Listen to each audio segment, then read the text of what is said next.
Quando a comida vira refúgio, entendendo a compulsão alimentar. Nem sempre a comida é apenas comida.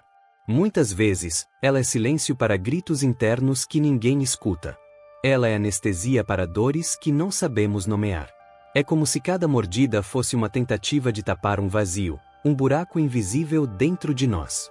Marco Abud lembra que a compulsão alimentar não é apenas sobre o prato, mas sobre o que está escondido por trás dele: solidão, ansiedade, cansaço da vida, um vazio que insiste em pedir sentido. A psiquiatra Ana Beatriz Barbosa explica que o cérebro aprende a usar a comida como válvula de escape, ativando o sistema de recompensa. O doce, a gordura, o excesso. Por alguns minutos, o prazer é real, mas depois, o buraco continua lá, aberto. É como jogar açúcar dentro de um poço profundo. Parece cheio por alguns instantes, mas a escuridão permanece. A proposta aqui não é falar de calorias ou dietas. É falar de humanidade. É entender o que realmente está por trás da compulsão alimentar e mostrar caminhos de alívio sem culpa, sem julgamento, sem promessas vazias. Porque comer não é apenas biologia, é também emoção, memória, tentativa de cura. A primeira reflexão é sobre a fome que não vem do estômago.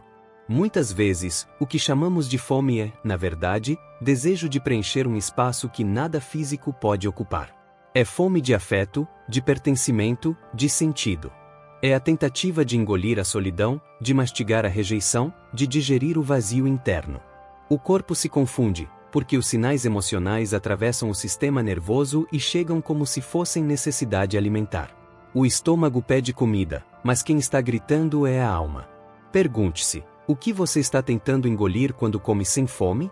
Essa é uma pergunta que dói, mas abre caminho para a consciência. Um erro invisível acompanha essa dor: acreditar que compulsão alimentar é falta de força de vontade. Esse estigma machuca e aprisiona. Compulsão não é preguiça. Não é fraqueza. É um transtorno reconhecido, sustentado por padrões neuroquímicos e emocionais. E quanto mais a pessoa se culpa, mais frágil se sente diante da repetição. A vergonha e a culpa funcionam como combustível do ciclo compulsivo. Você come para aliviar a dor, mas a culpa traz mais dor, que pede mais comida, e o ciclo se repete. A libertação começa quando se entende que não se trata de caráter, mas de sofrimento que precisa de cuidado. E há algo que poucos percebem: o excesso de controle pode piorar. Dietas extremamente restritivas, regras rígidas, autocontrole forçado, tudo isso aumenta a ansiedade e o risco de compulsão. É uma lógica cruel. Privação leva a desejo intenso, o desejo explode em compulsão, e a compulsão vira culpa. Quem vive nesse ciclo sabe o quanto ele é destrutivo. A restrição não cura, ela é gatilho. Porque quando o corpo é privado, a mente responde com urgência. Não se trata de fraqueza, mas de neurobiologia. Por isso, é preciso abrir espaço para estratégias mais humanas e possíveis. Pequenos passos que ajudam a quebrar o ciclo. Comer com atenção plena, por exemplo, perceber o cheiro, a textura, o sabor, sem pressa, sem distrações. O chamado Mindful Eating não é apenas uma técnica, mas uma forma de reconectar corpo e mente. Um diário alimentar emocional também pode ajudar. Anotar não apenas o que se come, mas o que se sente antes e depois de comer. Assim, a comida deixa de ser só caloria e passa a ser também mensagem. Outro passo é substituir o automático por uma pausa de 2 minutos antes de iniciar a refeição. Essa pausa, breve mas consciente, pode interromper o impulso e abrir espaço para escolhas mais alinhadas com o que o corpo realmente pede. Mas existe um aspecto ainda mais profundo: a importância de falar sobre o que não foi digerido. Emoções não expressas procuram saídas. E muitas vezes, a comida se torna o canal. A psicoterapia oferece o espaço onde o indizível pode ganhar forma. Onde o que não cabe no prato encontra palavras. E as palavras divididas com alguém reduzem o peso que antes recaía apenas sobre o corpo. O apoio social também tem esse valor. Compartilhar a dor é uma forma de impedir que ela se transforme em compulsão. A solidão alimenta o sintoma, a escuta verdadeira alivia. Aqui entra uma imagem simbólica poderosa: o prato invisível.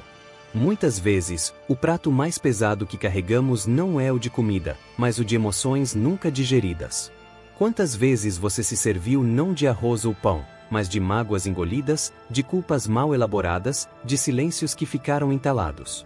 Cada garfada pode ser uma tentativa de dissolver o que não foi falado. Por isso, a pergunta: qual prato emocional você tem servido a si mesmo todos os dias? Comer não é apenas biologia, é também mensagem. Marco Abud lembra que a compulsão alimentar é um sinal do corpo pedindo cuidado, não um defeito da pessoa. Irving Yalom nos convida a enxergar que toda dor traz em si um sentido escondido, e que escutar esse sentido é o primeiro passo para a transformação. Pedir ajuda não é fraqueza. É coragem. É admitir que não precisamos caminhar sozinhos com o prato pesado da nossa história. E aqui, uma última metáfora. O verdadeiro alimento não é apenas o que entra pela boca, mas o que conseguimos digerir no coração e na mente. Um corpo pode estar saciado e ainda assim continuar faminto, se a alma não for alimentada. O caminho não é rápido, mas é possível.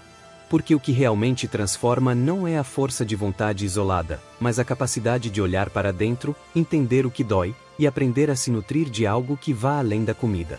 Isso é recomeço. Isso é cura.